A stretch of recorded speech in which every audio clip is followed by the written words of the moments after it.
Hello everyone. नमस्कार मेरे प्यारे दोस्तों। मेरे भाई, इस वीडियो में हम बात करने वाले हैं ऑपरेशन सिंदूर में कौन सा हथियार सबसे ज्यादा चलाया गया। वह कौन सा ऐसा जगह है जिस पे सबसे पहले अटैक हुआ था पाकिस्तान के तरफ से। वह कौन सा जगह है जिसे 1971 के वार में इंडियन फोर्सेस के द्वारा कब्जा कर लिया गया था, जो आज भी भारत के पास है। तो आइए हम हर एक चीजों के बारे में बात करेंगे। कैसे ड्रोन को मार के गिराया जाते हैं, कौन से बंदूक का क्या काम रहा इसके अंदर, है ना।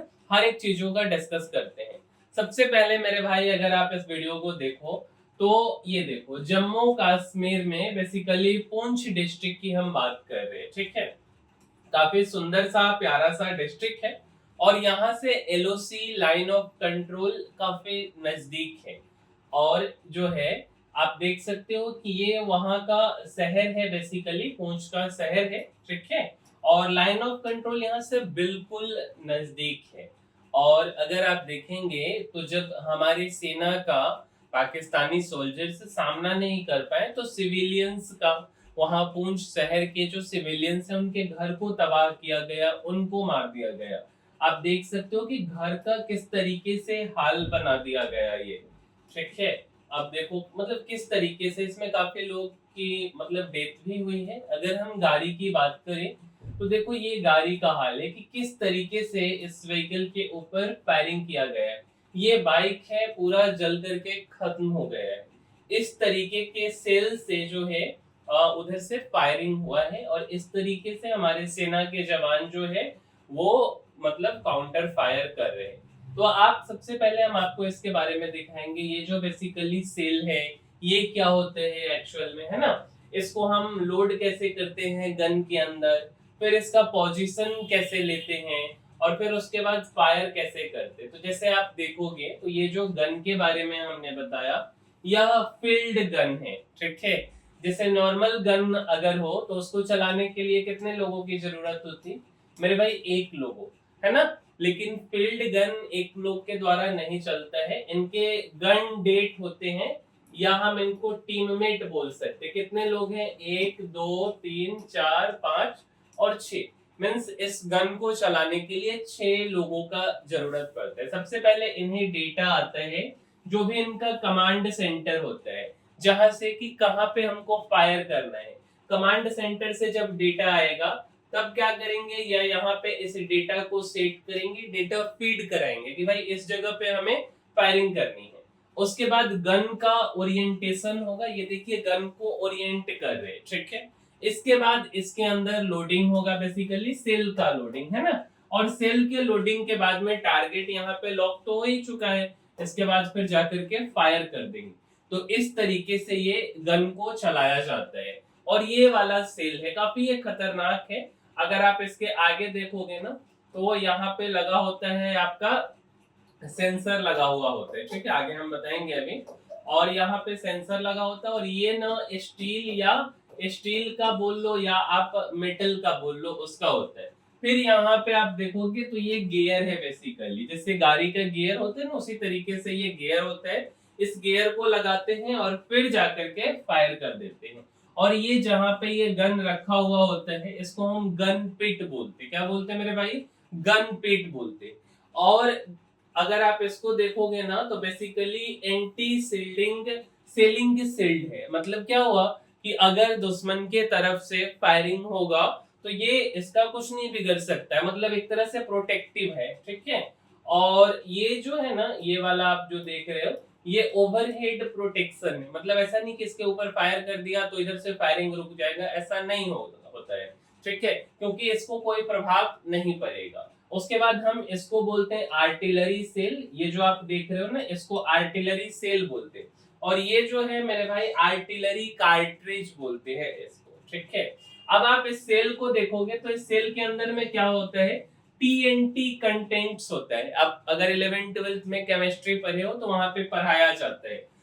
एक्सप्लोसिव और टीएनटी कंटेंट्स डाला जाता है। टीएनटी को क्या बोला जाता है, तो ट्राई नाइट्रोटोल्यून बोला जाता है। क्या बोला जाता है, ट्राई नाइट्रोटोल्यून। हल्का सा येलोइश व्हाइट कलर का ये दिखता है और ये ना मतलब विस्फोटक के रूप में यूज होता है। और ये बेसिकली आप बोल लो यहाँ पे फ्यूज लगा हुआ है। एक सेल का वजन 16.4 केजी होता है। और इसके अंदर में ना ये देखो आप आयरन का काफी सारा कुछ डाला गया हुआ है, ठीक है। अगर ये किसी को लग गया ना, मतलब जहां भी फायर लॉक हुआ है 400 मीटर के रेंज में, अगर कोई भी व्यक्ति है वो नहीं बच पाएगा, ठीक है। जहां भी फायर लॉक किया गया है 400 मीटर में कोई नहीं बच पाएगा, ठीक है। 300 से 400 मीटर में कुछ इस तरीके का आप देख सकते हो। ये लोहा रहता है जो कि इंटरनल पार्ट से, और यहाँ से कमांड पोस्ट है जिसको हम गन एरिया बोलते हैं ना, तो ये कमांड पोस्ट है जहां से कमांड दिया जाता है और उसके बाद जो है उसको डेटा को फीड किया जाता है। लेकिन मेरे भाई अब तो जमाना आ गया टेक्नोलॉजी का, अब तो ड्रोन से होता है। ड्रोन का हम लोग यूज करते हैं, थर्मल इमेजिंग का यूज करते हैं ना। फिर इस तरीके से हम लोग दुश्मन को देख लेते हैं कि भाई टारगेट कहाँ पे, किसको मारना, ऐसे थोड़े ना बर्बाद करेंगे। और ये रिमोट से जो है ड्रोन चलाया जा रहा है, इससे देखा जा रहा है कि कहाँ पे हमको लॉक करना है। ये थर्मल इमेजिंग इंस्ट्रूमेंट है। इसका क्या यूज होता है, तो इससे ना पोटेंशियल टारगेट, अगर घर के अंदर भी कोई छुपा हुआ होगा ना, तो ये टारगेट है, इसको ये रिकॉग्नाइज कर लेता है। ये मशीन है थर्मल इमेजिंग। और इसके बाद जब पता चल जाता है तो फिर उसके बाद हम क्या करते हैं, उस पे जाकर के मतलब यहाँ से फायर कर देते हैं। अगर आप देखेंगे जो भी मेजर रैंक या जो भी सोल्जर है जो हेलमेट पहने होते, बेसिक हेलमेट इसको बोलते हैं, जो कि 3.82 केजी का होता है। और इसके साथ साथ में इनके पास क्या होता है, तो बीपीजे होता है। बीपीजे क्या होता है, बुलेट प्रूफ जैकेट होता है। आगे और पीछे से ये प्रोटेक्टिव होता है और इसका वजन 15 केजी होता है। तो लगभग लगभग 19 टू 20 केजी, आप बोल लो 19 केजी जो है ये लोग कैरी करते हैं अपने साथ में, प्लस में इनके पास जो आर्म्स हो गए है ना। अच्छा, इसके बाद कुछ इस तरीके का भी हथियार का इस बार काफी ज्यादा काम आया है। और अगर आप देखे होंगे, न्यूज देखे होंगे, तो ये पाकिस्तानी हैं जिनका कहना है कि भाई हमने कृष्णा घाटी टॉप को उड़ा दिया, मतलब ऐसा इन्होंने स्टेटमेंट दिया है, ठीक है। तो आपको हम यहाँ दिखाएंगे कि कृष्णा घाटी टॉप बिल्कुल सेफ है, कुछ भी नहीं हुआ है, ठीक है। ये कृष्णा घाटी है। और अगर हम कृष्णा घाटी के अंदर का पिक्चर देख रहे हैं, तो ये कृष्णा घाटी के अंदर का मतलब इस तरीके का कुछ भी नहीं हुआ है कृष्णा घाटी के अंदर।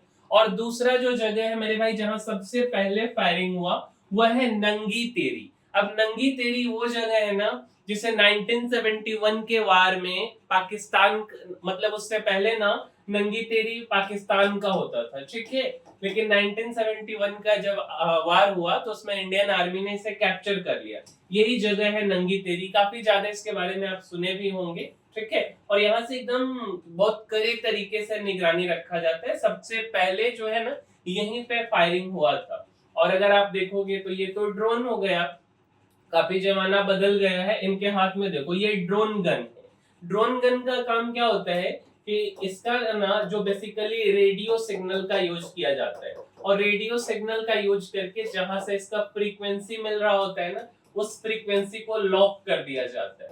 और फ्रीक्वेंसी को लॉक करके उसके फ्रीक्वेंसी को काट दिया जाता है। अब फ्रीक्वेंसी कट जाएगा ना तो ये धीरे धीरे धीरे धीरे धीरे ऑटोमेटिक कंटिन्यूअस ड्रोन गन चलते रहेगा। इससे बुलेट नहीं निकलता, फ्रीक्वेंसी निकलता है, रेडियो वेव निकलता है। वो फ्रीक्वेंसी कट गया तो उसके बाद में ये जो है आसानी से नीचे आ जाता है।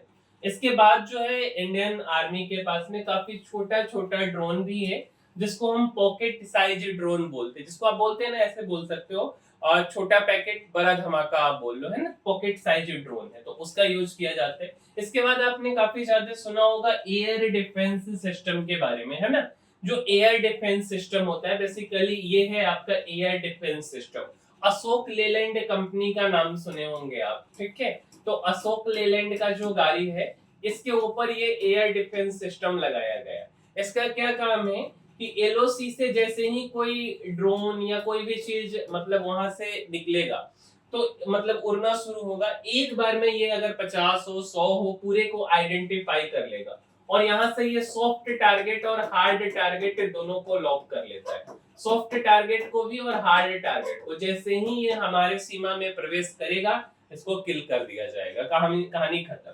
इसके बाद ये जो आप देख रहे हो ये बेसिकली लाइट मूविंग व्हीकल्स है, जिसके ऊपर मिसाइल, रॉकेट लॉन्चर, हर एक चीज होता है। जहां भी इनका टारगेट होता है वहां टारगेट लॉक करते और अपनी जगह से ये मूव कर जाते, मींस इनकी जगह अपने जगह को बेसिकली ये बदल देते। यहाँ पे आप देखोगे ये रॉकेट लॉन्चर है, इनके पास ड्रोन गन भी होता है, हर एक चीज इनके पास होता है। और टारगेट लॉक किए, यहाँ पे इसको जो है बेसिकली मतलब फायर करके वहां से टारगेट से फिर जो है जाकर के ये मूव कर जाएंगे। अगर अंदर देखोगे तो काफी सारे ऐसा मिसाइल रखा हुआ है, इस मिसाइल का मतलब ये यूज करते हैं, ऐसा नहीं कि एक दो टारगेट ही होता है। बेसिकली इसको महिंद्रा बनाती है और काफी हेवी व्हीकल है बेसिकली ये, और जहां भी इसको अटैक करना है वहां अटैक करके और वहां से मूव ऑन कर जाएगी। ये नंगी तेरी में जो है इसको रखा गया हुआ है। इसके बाद अगर आप जाओगे तो नंगी टेकरी में जो है अंदर से मतलब बंकर बनाया हुआ है अंदर से, और वहां पे जो भी हमारे दुश्मन देश के जो भी हमारे दुश्मन हैं,